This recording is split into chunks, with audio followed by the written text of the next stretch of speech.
Story zone, তোমার অনুভূতিদের খুঁজে নাও এখানেই।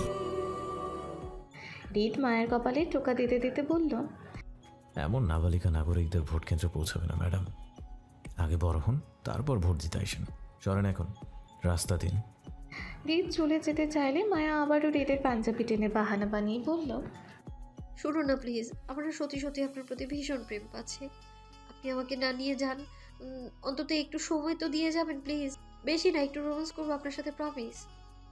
মায়ার কথায় রিদের দৃষ্টি গাঢ় হলো অবিশ্বাস্যে। যেই মেয়ে ধরলে শুধু পালাই পালাই করে, সেই মেয়ে স্বেচ্ছায় বারবার রোম্যান্সের প্রস্তাব রাখছে রিদের কাছে। বিষয়টা আসলে সন্দেহজনক।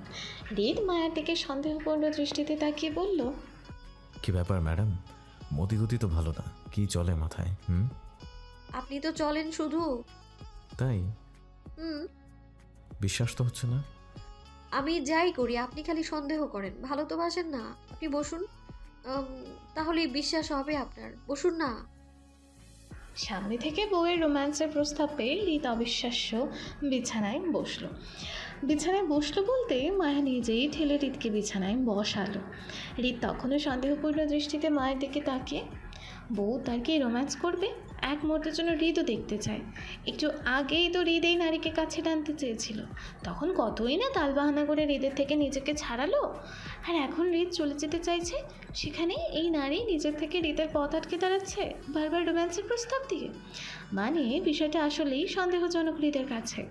মায়া হৃদকে বিছানায় বসিয়ে গায়ের ওড়না খুলে মাথায় হিজাবের মতো গোল করে বেঁধে নিতেই হৃদ সন্দিহান দৃষ্টিতে মায়া কার্যক্রম লক্ষ্য করে বলল, কি ব্যাপার? রোমান্স করতে তো খুলতে হয়, তুমি বাঁধছো কেন? মায়া হৃদের কথার তৎক্ষণাৎ উত্তর দিতে বলল, রোমান্স করতে তো আগে আমার সতেজ হতে হবে, তাই না?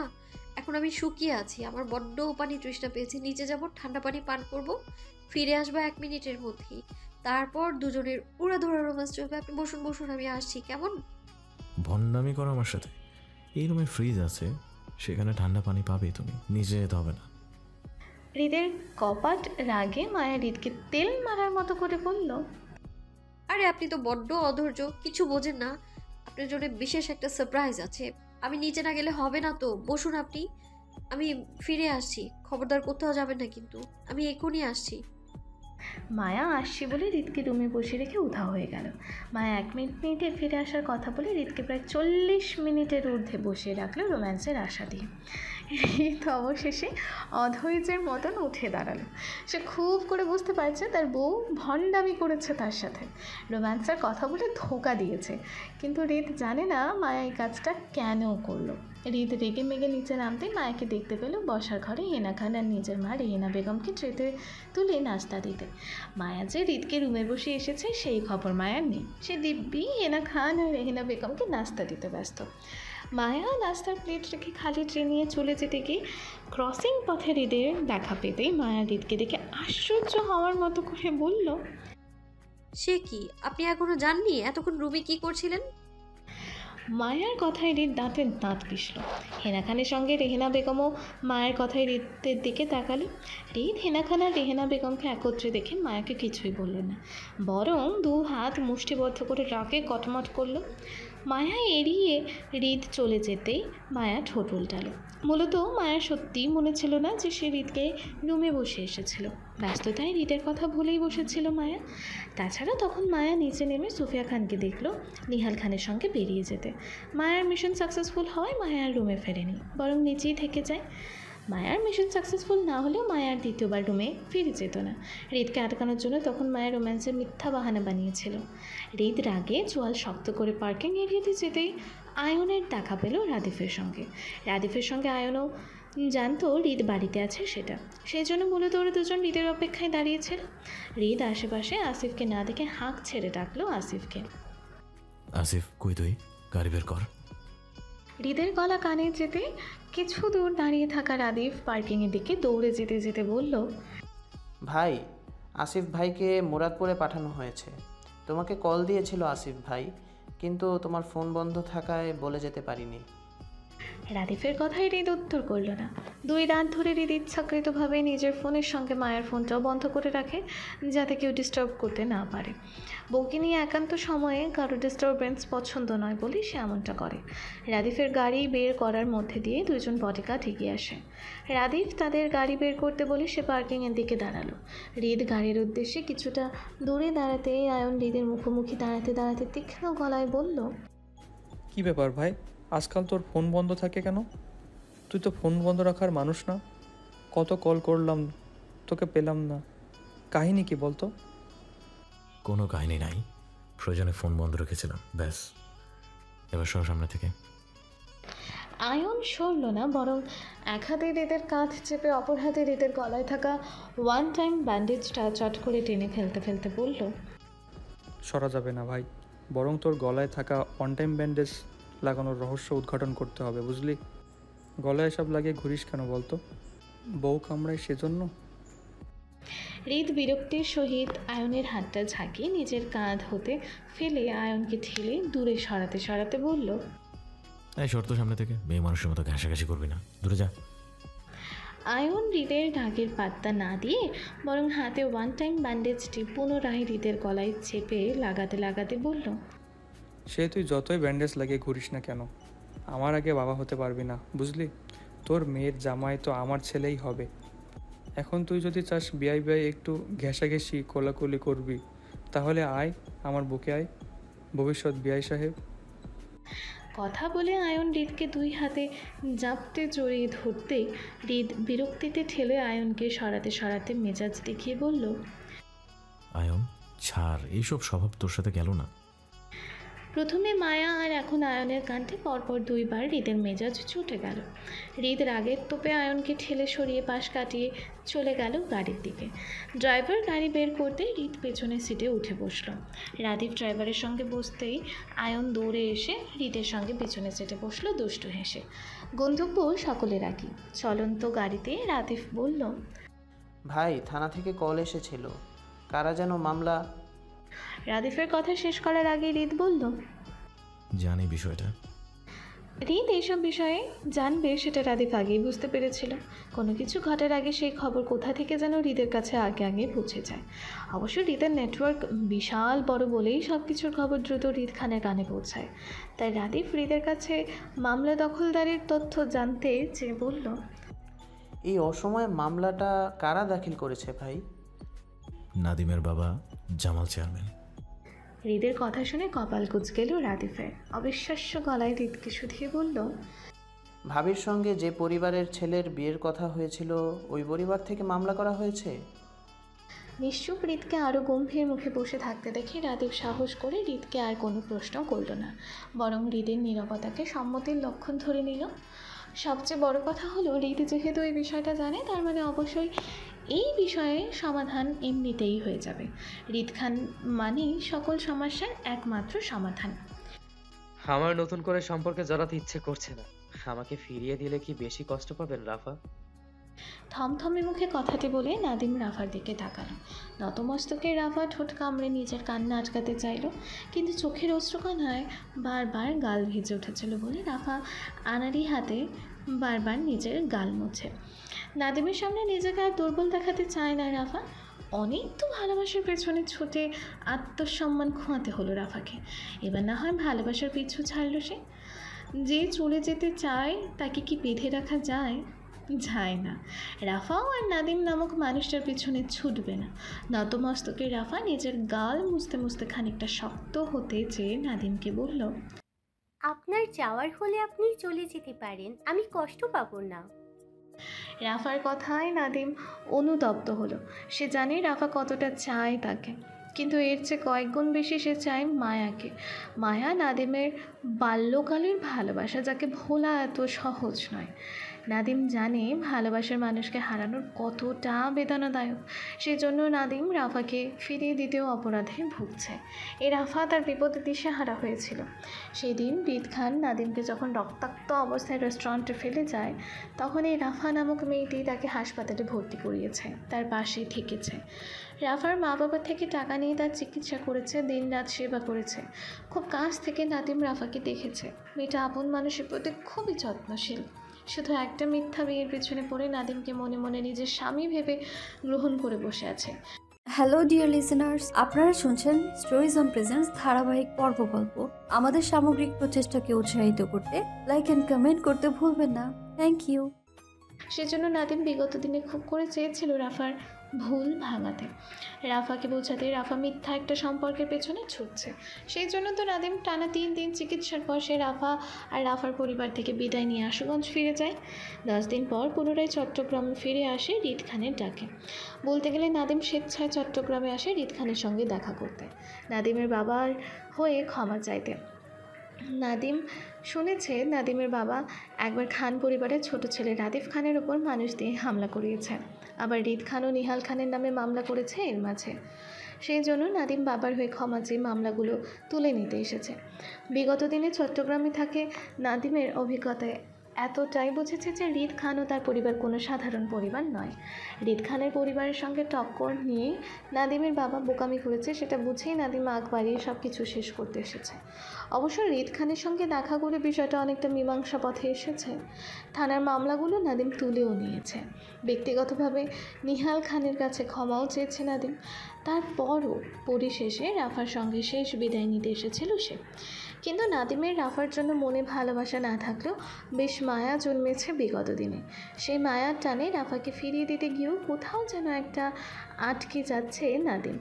মানুষ বলে না, ভালোবাসা না থাকলেও মানুষ মায়ায় পড়ে সংসার করে, কিন্তু একবার মায়া চলে গেলে মানুষ 36 বছরের সংসার ছাড়তেও দ্বিধা করে না। মায়া হচ্ছে এক ভয়ঙ্কর জিনিস। মানুষ মায়ায় জড়িয়ে গেলে নিজের অস্তিত্ব পর্যন্ত ভুলে যায়। নাদিমের সঙ্গে আপাতত তাই হচ্ছে। মায়াকে সে ভালোবাসে, কিন্তু বেশ কিছুদিন যাবৎ সেই রাফার প্রতি বেশ মায়ার টান অনুভব করছে, যার জন্য রাফাকে ছেড়ে দিতেও পারছে না। তার মন সায় দিচ্ছে না এটা করতে। এই মুহূর্তে নাদিমের কী করা উচিত বুঝতে না পেরে গভীর শ্বাস টানলো নিজের মাঝে। ধীরস্থেই বলল, আমার আমেরিকা যাওয়ার ভিসা বাতিল হয়ে গেছে রাফা। ভিসা বাতিলের পেছনে অবদান অবশ্য আপনার দুলাভাই রিদ খানের। আমাদের পারিবারিক ব্যবসায় তিনি প্রশাসনিক নোটিশ দিয়ে বন্ধ করে রেখেছেন। বলতে পারেন রিদ খান তার সর্বত্র ক্ষমতা দেখিয়েছেন তার বউকে বিয়ে করতে চাওয়ার অপরাধে। আমার পরিবার খুব বিপদে আছে। আমরা পথে বসে যাব যদি রিদ খান আমাদের ব্যবসা বাণিজ্য করার সুযোগ না দেন তো। যদিও আমাকে আসিফ ভাই আশ্বস্ত করেছেন তিনি রিদ খানের সঙ্গে এই বিষয়ে কথা বলে আমাদের ব্যবসা বাণিজ্যের নোটিশগুলো তুলে নেবেন। তারপর আমাদের এই দুঃখের নরবরে অবস্থায় আপনাকে নিয়ে কোথায় রাখবো রাফা? আপনি পারবেন আমাদের সাথে মানিয়ে নিতে? নাদিমের কথায় রাফার মনে যেন এক বিশাল আশার আলো জাগলো। অশ্রু ভেজা সিক্ত নয়নে তাকালো নাদিমের দিকে, ভেজা গলায় বলল, আমাকে আপনার দুর্বল মন মানসিকতার মেয়ে মনে হয় যে অভাব দেখে পালিয়ে যাব? আপনি ভীষণ সাহসী একটা মেয়ে, সেটা আমি জানি রাফা। আপনার সাহসিকতা আমি নিজেও দেখেছি আপনার বান্ধবীকে ঘিরে। আপনি সাহসী বলেই যে আমি আপনাকে ঠকাবো বিষয়টা এমন নয়। আমার কর্তব্য আপনাকে একটা উত্তম ভবিষ্যৎ দেওয়ার, যেটা এই মুহূর্তে আমার কাছে নেই। সেজন্য আমি আপনাকে আমার অবস্থাটা অবগত করছি। আপনি পারবেন আমার সঙ্গে মানিয়ে? নাদিমের কথা শেষ করার আগেই রাফা উত্তর দিয়ে বলল, পারবো। নাদিম নিষ্ক্রিয় চোখে তাকালো রাফার দিকে। কান্নাকাটি করে রাফা চোখ মুখ ফুলিয়ে রেখেছে। নাদিম রাফার মুখোমুখি টেবিলে বসে একটা রেস্টুরেন্টে। নাদিম অল্প হেসে পাশ থেকে টিস্যু নিয়ে রাফার দিকে এগিয়ে দিতেই বলল, আপনাকে কাঁদলে সুন্দর দেখায় না রাফা। এরপর থেকে আমার সামনে আর কাঁদবেন না, নিন। রাফার হাত বাড়িয়ে টিস্যুটি নিল, কিন্তু নাদিমের কথায় কিছু বলল না। দুজনের মধ্যকার এখনও বন্ধুত্বপূর্ণ সম্পর্ক গড়ে ওঠেনি, তাই রাফাও চট করে কিছু বলতে পারল না।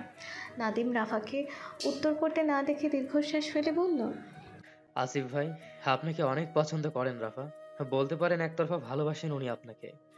আপনাকে ভালো রাখার দায়িত্ব উনি আমাকে দিয়েছেন। ওনার সঙ্গে আমার আজ সকালে দেখা হয়েছিল। উনি আপনাকে নতুন জীবনের শুভকামনা জানিয়েছেন। সাথে আমাকে বলেছেন সারা জীবন আপনাকে আগলে রাখতে। এমনকি আপনার মঙ্গলের কথা চিন্তা করে উনি আমার হয়ে রিদ খানের কাছে সুপারিশ করেছেন। এমন একটা মানুষকে রেখে আপনি আমার প্রেমে পড়লে কিভাবে রাফা? আসিফ ভাই কিন্তু আপনাকে ভালো রাখতো।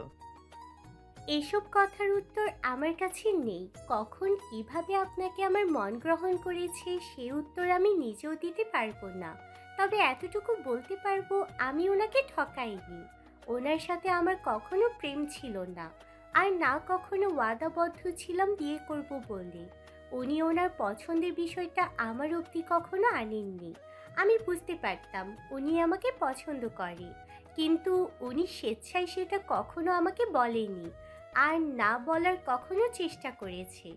সেজন্য আমিও কখনো ওনার পছন্দের বিষয়টা গুরুত্ব দিয়ে দেখিনি। আসিফ ভাইয়ের একতরফা পছন্দের বিষয়টাতে আমি কোনোভাবেই জড়িত ছিলাম না।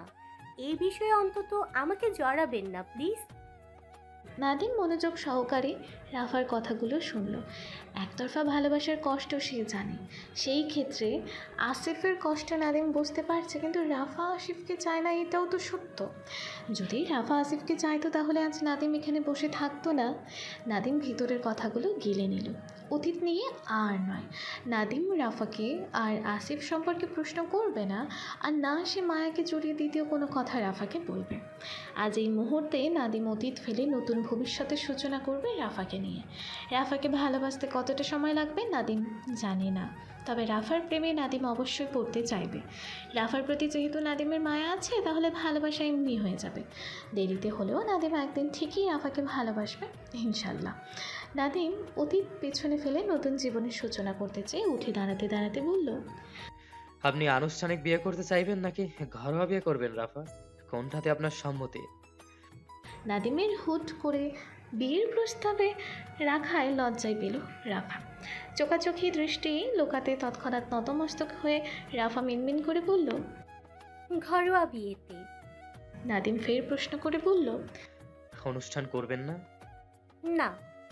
কেন, স্বামীর টাকা বাঁচাচ্ছেন? হয়তো। আমি মনে হয় হিসাবি বউ পাবো, তাই না রাফা? জানি না। নাদিম এগিয়ে এসে রাফার হাত চেপে দাঁড় করাতে করাতে বলল, আপনি আমার প্রথম ভালোবাসা না হলেও শেষ ভালোবাসা হবেন রাফা। যে ভালোবাসায় আমি আমার বলতে আপনাকে খুঁজে পাবো শেষ নিঃশ্বাস অবধি। বিশ্বাস রাখুন, আমাদের শুরুটা যেমনই হোক না কেন, শেষটা সুন্দর হবে রাফা। অসময়ে নিহাল খানের আগমন ঘটল খানবাড়িতে। ঘরে ঢুকে সুফিয়া খানের দেখা না পেয়ে পুনরায় বেরিয়ে গেল সুফিয়া খানের সন্ধানে তিনি। কাল নির্বাচন, অথচ আজ উনি সকল ব্যস্ততা ফেলে বাড়ির চক্কর কাটছেন বউয়ের দেখা পেতে। মূলত উনি টেনশনে আছেন বউকে নিয়ে। কখন না জানি ওনাকে শুনতে হয় ওনার বউ আবার ওনাকে ছেড়ে চলে গেছে সেটা। সেই চিন্তায় উনি আজকাল ঘন ঘন বাড়িতে ঢুকছেন আর বেরিয়ে যাচ্ছেন। যদিও বিষয়টা তেমন কেউ লক্ষ্য করছেন না, তারপরও নিহাল খানের বাহ্যিক মনোভাব এমন যেন তিনি কারো টেনশনে নেই। বাড়িতে তিনি নিজের কাজে আসা যাওয়া করছে, সুফিয়া খানকে খুঁজতে নয়। অথচ এই যে এখন ওনার চঞ্চল মন আর বুড়ো চোখ বিরতিহীনভাবে সুফিয়া খানের সন্ধান করেই যাচ্ছে, সেটা কাউকে মুখ ফুটে বলতে পারছে না, আর না জিজ্ঞাসা করতে পারছে সুফিয়া খান কোথায় সেটা। পাছে যদি পরিবারের মানুষ বুঝে যায় যে নিহাল খান সুফিয়া খানের খোঁজে অসময়ে বাড়িতে চলে এসেছে সেটা, তাহলে বিষয়টা খুবই লজ্জাজনক হবে ওনার জন্য। উনি এখন আর সেই তরুণ বয়সের তাগড়া যুবক নেই যে বউয়ের জন্য উতলা হয়ে ঘুরবে, বরং উনি একজন মধ্যবয়সী পুরুষ। ছেলে বিয়ে দিয়ে বউ বাড়িতে এনেছেন, তাই ওনার এই বয়সে এসে বউয়ের জন্য উতলা হওয়া সাজে না। পাছে মানুষ বলবে বুড়ো বয়সে মন্ত্রীমশাই বউ পাগল হয়ে গেছে সুন্দরী বউকে এত বছর পর পেয়ে, তখন ওনার মান সম্মান কিছু থাকবে না। তাছাড়া উনিও মানুষকে বোঝাতে পারবে না যে পুরুষ মানুষের সব বয়সেই বউ প্রয়োজন হয়। দ্বিধায় পড়ে নিহাল খান নিজের ভিতরকার তীব্র ছটফটানি চেপে গেল। মুখটা গুরুগম্ভীর করে আশেপাশের অবিচল দৃষ্টি বুলালো বউকে খুঁজতে। ওনার ভাবখানা এমন যে উনি কারো সন্ধানে নেই। হলো তাই, বাড়ির কেউ ওনার মনোভাব ধরতে পারল না, তাতে তিনি বেশ সন্তুষ্টই হলেন বটে। একা একা হেঁটে পুরো খান বাড়ির ভেতর তল্লাশি করে যখন সুফিয়া খানের সন্ধান পেল না, তখন হঠাৎ করে ওনার মন কামড়ে উঠল ভয়। এত কাঠখড় পুড়িয়ে বউকে খান বাড়িতে ফেরালো, আর এখন কিনা আবারও চলে গেল ওনার বউ। অস্থির উত্তেজিত নিহাল খান বড় বড় পা ফেলে বাহিরে বের হতেই দেখা মিলল সুফিয়া খানের গাড়ির। খানবাড়ির গেট ধরে সাদা গাড়িটি ভেতরে প্রবেশ করে পার্কিং এরিয়াতে এসে থামল।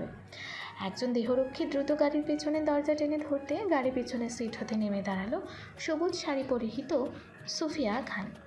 চোখে মোটা ফ্রেমের রোদ চশমা পরে বাড়ির দিকে হেঁটে আসছেন গম্ভীর সুফিয়া খান। সুফিয়া খানের হাইট আর ওয়েট চোখে দেখার মতন সুন্দরী সে।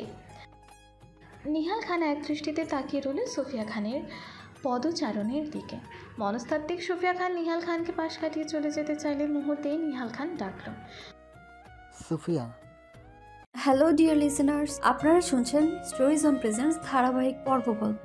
আমাদের সামগ্রিক প্রচেষ্টাকে উৎসাহিত করতে লাইক অ্যান্ড কমেন্ট করতে ভুলবেন না। Thank you.